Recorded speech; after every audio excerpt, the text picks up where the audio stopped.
Today we're in the trophy room at Al Rose Steel with Al Glick, the Jackson Citizen Patriots Citizen of the Year. Al, thanks for inviting us over. Well, I'm not sure that this is what I want to do, but I don't know why I agreed to do this, but you're welcome. I know that you like to stay low-key and behind the scenes, and I know that you were humbled by the honor, and I realized as you were telling me that you didn't want to come on the show, that your contributions and your philanthropy you like to keep under the radar. As much as we can. And I think I was humbled by, that recognition, but I'd like to say it goes back to when my dad came to Jackson in 1916, and he lived in Saginaw for a while, and basically he didn't have any money, and he started out, and they called it the junk business, now it's the scrap business today. And as he worked hard and he could afford to do it, he helped a lot of people. And there's a lot of businesses, especially manufacturers in the Jackson area, that my dad helped get started back then. And I guess that's the way I was growing up. I was brought up, and I think our whole family, and my brother Bob was just, I could never have had a better brother. He was about 10 years older than myself, and he was a great counsel for me, and he carried on the same thing, and I think our family will continue. I mean, my son Randy's in the business with us, and two of Bob's sons, Carl and Barry, are here, and I think they've all got the same way of bringing up. And then Carl's son Brian's in the business, and Brian has two boys, and Randy has two boys, so hopefully the Glick tradition will go on forever. But our family's been in Jackson for 96 years now. When your dad was first starting in Jackson and not having a lot of money, he used whatever he had extra when people came to him for help. And obviously a great sacrifice when he didn't have much to begin with. That's probably true. I wasn't there then, but my dad was a great individual, and I think we all learned a lot from him. Your choices, you have, I know, a lot of requests, a lot of demands. People are asking you for help and donations every day, but you've chosen certain areas, sports being one. Why sports? Well, I guess I was brought up in a sports family. My dad was a huge baseball fan. And to go back to the Jackson High baseball field, that it's named the Lewis Glick Community Field. When we got to a point where we could do it, my dad always wanted a lighted baseball field in Jackson. In Jackson High, Dan Evans came down and said, we want to do some of these things. They haven't hit us at the right time. So, and I mean, it probably started with my dad. My dad was involved in golf. He was involved in bowling, and he used to go to a lot of Tiger games. He wasn't as much in football as, say, Bob and myself. And Bob was an outstanding bowler. When he was 18, 19 years old, he was one of the best bowlers in Jackson. He was averaging over 200 when 200 meant something. And he was a scratch golfer, and Bob was just a very gifted person. I was brought up in that environment. Did you bowl? Yeah, I still do. I mean, if you want to call it that. But I bowl in 3 games. To take some of the good bowlers only about a game and a half to get there. And golf is another one of your passions, too. Yeah, and well, and I guess a lot of that's got to do with my dad. I know my dad, when I was at a very young age, got involved in Helped Arbor Hills, and Bob being such a good golfer, and I used to go out and caddy for Bob, and then when, if we can talk about Dave Hill, and brings tears to my eyes because Dave was such a great friend, but in getting involved with Dave and seeing all of the great things that Dave did and the loyalty that he had towards Alro, and how he supported us when we really needed help when we were first getting going. And Dave never sold anything for us, but he opened up a lot of doors to people for us to get to talk to.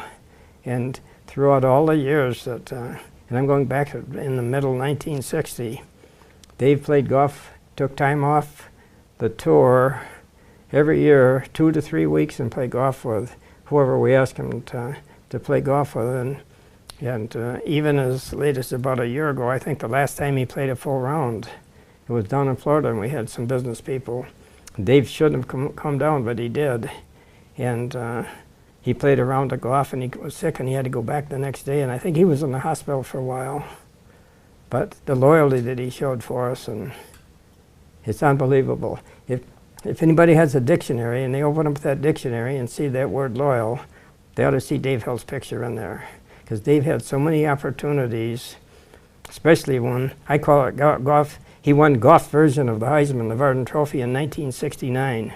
And probably from 1969 through the middle 70s, he was pretty much ranked in the top 10 in the world. And he had many opportunities to play with bigger companies and make a lot more money. But he appreciated us helping him, and he stuck with us during all that period. And we could never thank him enough, and we miss him. I mean, great person, brings tears to my eyes. Well, I know that his loyalty to you was probably second to none, but what do you think it was about you and Alro that cemented that loyalty, Al? I think we were always honest with each other. I mean, just very simply. I mean, Dave and Alro, we had a contract maybe for 1 year when we first started, but the last 30 or 40 years it's always been on a handshake, and we've always done what we said, and he always did what he said. So it's just integrity, and we just never had a contract. We didn't need one. The youth sports in Jackson, bowling, baseball, golf, you've been a big supporter of all of those throughout the years. You know, probably if getting into sports, what I'm probably the most proud of is being one of the founders of the Southwest Little League in Jackson in 1956. And it just wasn't me.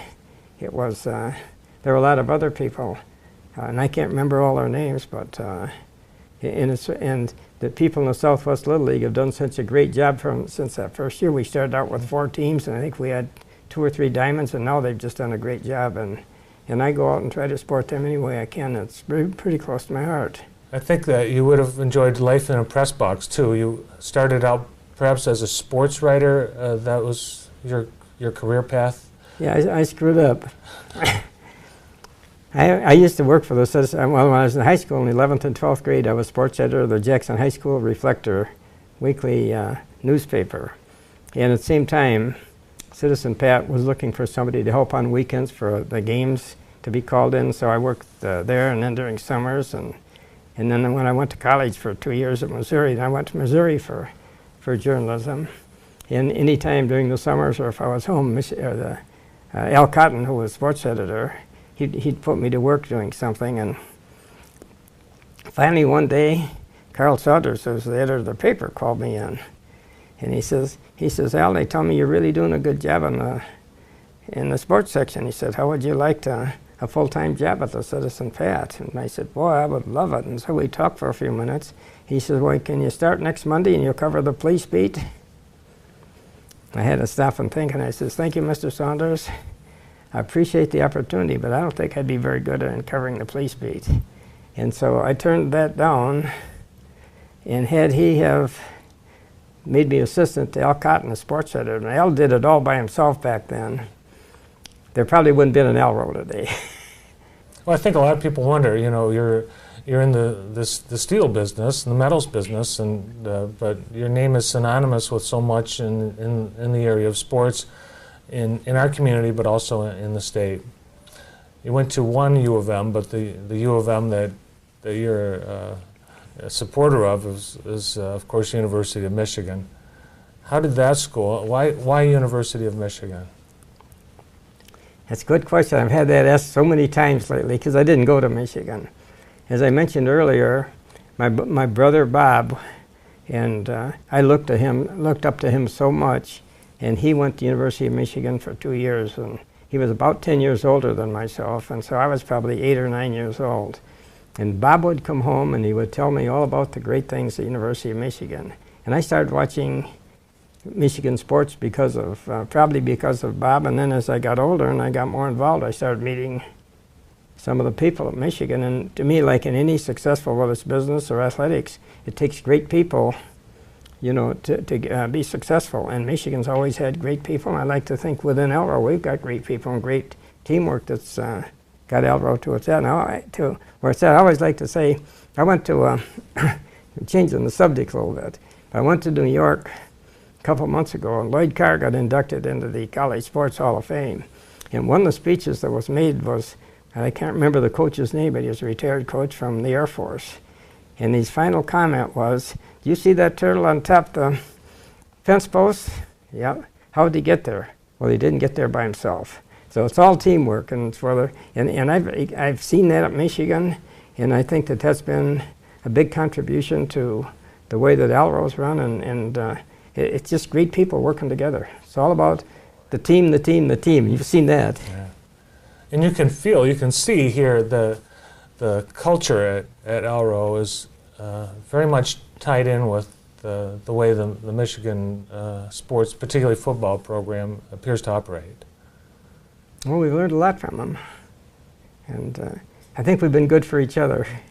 Your contributions in Ann Arbor also have an effect on Jackson, and I know that's been important to you, and also making the connection for Jackson to see, for instance, the Mott Children's Hospital gift. Even though our contribution to Mott Hospital is not here in Jackson, it's nice to have that hospital so close by in case we need it.